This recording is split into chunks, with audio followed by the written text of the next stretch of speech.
seem to expand. And by the way, that's a fang that you'll notice. And you'll notice that it looks as though the top teeth seem to grow down, though I don't know that that's exactly what's happening. But what I do know is that there's a white area that cannot be explained by his lower teeth. Now watch this video camera scrub of the LCD of my computer with my video camera, which is effective for seeing some of these effects in their very fast frame by frame shape shifting. And what I'm trying to point out here is that the teeth change shape, and there's a white area which can't be explained here. Once again, his lower teeth couldn't be causing that because they would be more in shadow. And also you can see just from the shape of his mouth that his lower teeth wouldn't be there. Now you see in that normal playback at original speed, almost no one's going to notice this. Now watch how this fang appears to be below his normal teeth line. And already, as you look at it, it doesn't look like the Barack Obama you normally see. Because people have canines, and people do have jagged or pointy teeth. But this does not match the normal mouth feature of Barack Obama. And you'll notice that that canine, which is really not a canine, it's something else, extends below the normal teeth line. And you'll notice that in this scrub back and forth, and in this frame by frame, you'll see it appears and disappears. And that's what I'm trying to show here, is that this shape appears and disappears. It's not always there. And also, do you notice that gap when you normally see Barack Obama?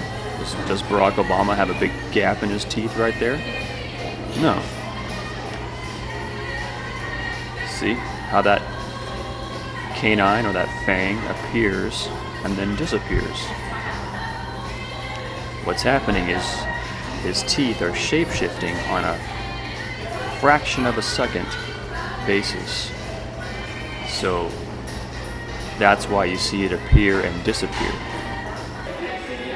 In this next shapeshift, you're going to notice the canines once again have a unusual shape, and several other anomalies that you'll notice with the frame by frame analysis of the original 60 frames per second shot of my TV during the State of the Union address. And already you can see here that canine really does look longer than it should be.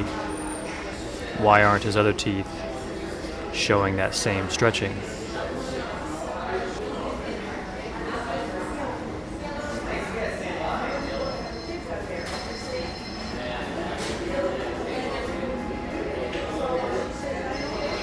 So another question to ask is, why are these teeth, if it's just a motion blur, why aren't the rest of his teeth? You can see the middle ones are not blurred.